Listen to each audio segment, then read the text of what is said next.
Hi there, I'm Coach Kenneth, And I'm Coach Victoria. and in this video we're going to be talking to you about, is your ex gone for good? This is something that a lot of us are terrified of. You know, it is so awful to feel stuck, feel obsessed with just wondering if your ex is gone for good or if they're going to come back, and it just consumes your life. And when we've taken that time, that energy to invest in someone, in that relationship, the idea of them just disappearing from your life is extremely hurtful.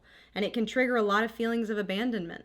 So in our mind, the last time that we saw our ex is going to be the last time we'll ever see them.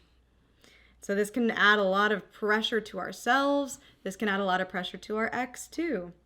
Sometimes you'll see situations where you'll say to your ex, well, this is going to be the last time I'm going to see you. And then that causes so much extra stress on that moment when we don't know. The truth is we don't know, and many of us are going to interact with our ex again at some point. Yeah, try not to make those goodbyes so big and dramatic like a Hallmark movie, because it's going to make them more likely to think, I don't know if I should reach out. I don't want to go through all that drama again and all the stress and all the pressure that they put on me for answers. So try to be more nonchalant about it.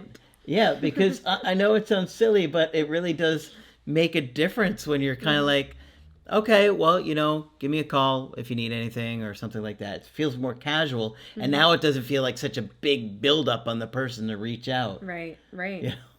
Yeah, because your ex is probably thinking, well, then they're going to think the next reach out is going to be the last time that they'll ever talk to me. And then the time after that is going to be the actual last time. And then the next one's going to be the real actual next time. So it's a lot of pressure. And then you don't want to have a conversation with somebody. Every conversation you have, you feel like it's the last one you're going to have. Right? Yeah. So the more production you make into this goodbye, the more it feels heavy for them to reach out. And there's an interesting song lyric that kind of reminds me of from this old song called "I'm Not in Love" by 10cc. And he says, the whole song is about why he's not in love, but then he's like explaining, like kind of like how he is. And then he's like, but one of the lines is, don't make a fuss, don't tell your friends about the two of us. So it's like, when you in other words, it's like if you start making a big deal about it, and this goes for the early stages of dating too. If you start telling everybody, people get turned off. They're like, oh, why are you telling everybody? Like, I don't know if I like you that much that I want anyone to know. Right. But same thing with like coming back. It's like, if you make a big deal about everything, they're going to be like, oh my gosh, this is so much. It's so overwhelming. Right. And then you're also just making that threshold of them coming back much, much larger, right? Yeah. Because now if you have told other people in this example, then them re-entering your life is going to be a bit harder, right? Now you're going to have to tell everybody that whole thing that I told you, the whole yap session about how this was over and this out. Remember how I said I hated him and wanted him dead? I didn't mean that. And like, oh yeah, did you see him? Yeah. How'd you know? So I had an interesting situation today too, that it makes me think of, where this guy and the girl had broken up, and she said to him, well, I'm not really sure about things. And she's like, I'm 50% in. And he's like, oh, well, if you're not 100% in, I'm not interested. So now he's scared. He's like, should I reach out to let her know that I don't mean it? And I was like, well, based on his situation, I was like, no, I wouldn't reach out. I think she's going to reach out. But then you don't want to kind of make a big deal about things like, oh, we have to be 0 or 100%. That kind of drama is not going to make somebody want to come back. Yeah. Like if somebody says I'm 50% in, the most confident thing you can do is say, okay, well, you know what? I understand why you feel like that. So let's take it slow and just see how it goes. That's the confident thing. Right. Not the, no, 95.5% in? I don't think so.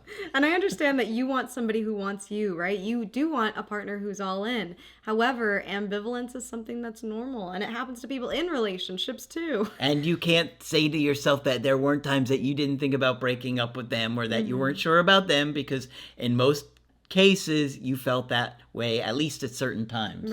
Right. And so it's all about that flexibility and that balance. So in our lives, in most of our relationships, they don't end so abruptly, but in breakups they can, and we know this. Yeah. And so this can really be a shock to our system when there is somebody who we're invested in and they invest in us. We spend every day together, we talk every day with them, and then suddenly they're just not around. And so it makes sense that our mind would go to that extreme place and almost act as if, they're no longer here or have passed away or something like that. Yeah. Because it's a shock to our system. One day you're here and you're predictable and you're consistent, and then one day you're gone. So it can be a lot for us. Yeah, and it feels like your life is upside down at that point. Mm-hmm. And we also wonder whatever happened, if that was bad enough in the relationship for them to never look back. Did I mess up that bad that they're gone for good? I think we kind of get consumed with that thought, like, because they tend to be so cold at that point that it just really seems like, they're never going to change their mind. In fact, sometimes they say it. I'm never going to give us another chance. Oh, okay. I've heard that a million times. Yeah. That's how they're feeling at the time, but it doesn't mean that's how they're always going to feel. And that's what you want to understand, is that breakups change over time. We talk about the stages of no contact and what your ex may go through during no contact. Now, not everybody goes through the same things, right? Every relationship is different and every breakup is different. And it's absolutely so true. I mean, in any given day, all of our calls are going to be probably very different. And there may be a few similarities, but there'll be so many things that are different.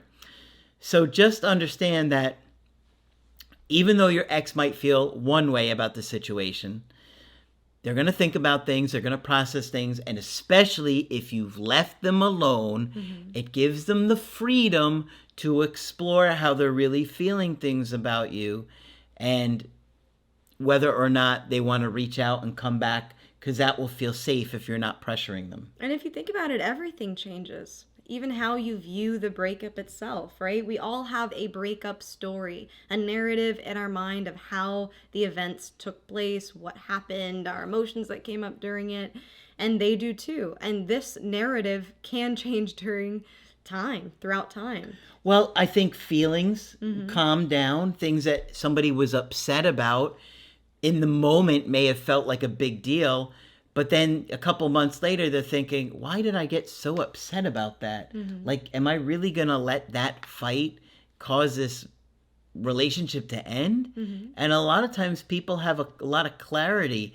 But again, when you pressure them and you don't leave them alone, it just makes them more and more uncomfortable with you being around them or reaching out, and less likely for them to reconsider repairing things. Yeah. So, is your ex gone for good? The truth is, we don't know. They don't even know.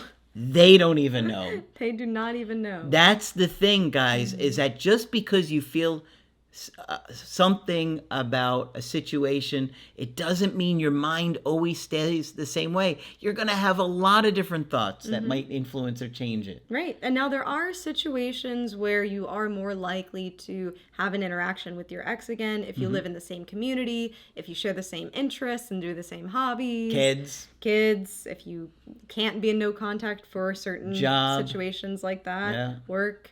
Right. And so there are certain situations where you're probably going to be in contact with your ex again. And sometimes even those of you in those situations will be like, I'm never going to see them again. I'm never going to talk to them again. Yeah, but don't you, work at the same place? Don't you go to the same gym? Right. And so we're not saying to pick up some of their hobbies to purposefully interact with them. Don't do it. Don't do that. Oh, man, we talked about one guy recently who did that. And he was showing up at the races. Don't do it. That she was at. Don't do it. Don't do it. So that's not what we're suggesting here, but we are saying that in certain situations, you're bound to interact with your ex again, more likely, versus other ones. And even in long distance situations, it might be less likely that you're going to run into them at the grocery store. But that'd be a hell of a story if you did. That would be. He lives in Africa, and I live on Mars, and we bumped into each other in Atlantis. No, not the place in the Bahamas, the actual underground continent of Atlantis. We bumped into each other. I mean, sometimes there are situations that do surprise me, Sometimes there are. Yeah. But even in those cases, they know how to reach you. There's still the internet, right, where the two of you probably communicate the most. And so that idea of they're gone for good, It is a form of catastrophizing. It is a form of thinking of the worst case scenario and not considering all the other likelihoods and possibilities before that. Now, of course, it does depend on the quality of the relationship too. We had mentioned earlier, maybe there had been some things in the relationship that were bad enough, right? Maybe there's a restraining order, right? Maybe there was abuse that took place. And in those situations, the best thing we can do is be accepting of their decision. If it was bad enough to the point where they say, I never want to see you again, you have been hurtful to me, and this has caused a lot of damage, we have to respect their decision to protect themselves, right? And if that's the case, we also very much encourage you to seek counseling, to go to therapy, to not repeat some of those mistakes. I say that just because we can't cover all different situations and cases in every video, and I know there's probably some that fall under that category. Yep. So sometimes you will hear that an ex says something out of anger in the moment, and it might not be a case where there was abuse or kind of an extreme situation.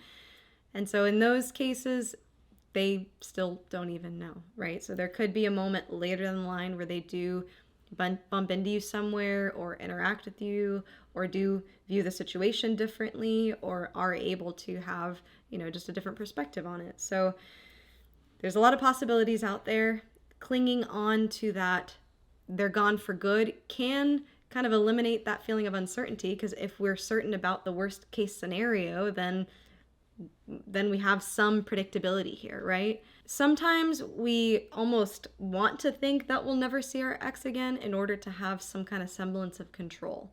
Well, if I can predict the outcome, even if it's the bad outcome, then I'll be in control here.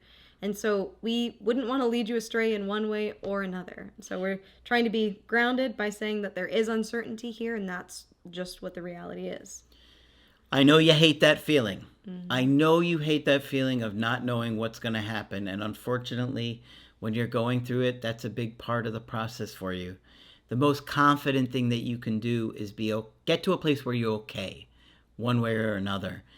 Understand that your ex is having a lot of different thoughts and feelings, just like you have a lot of different thoughts and feelings. Like I say all the time, feelings change like the clouds that move across the sky. Okay? And so understand your ex is going to go through a lot. And the worst thing that you can do is reach out, pressure them, handwritten letters, clean slate messages, good reminder text. It all makes them feel a sort of pressure about the situation. It doesn't make them miss you and want you back out of fear of losing you, because they're not going to be afraid of losing somebody who's sending them messages like that. That's not what people do when they're kind of fading out of your life. It's just not a natural thing. It's what you do when you're trying to connect with somebody, okay?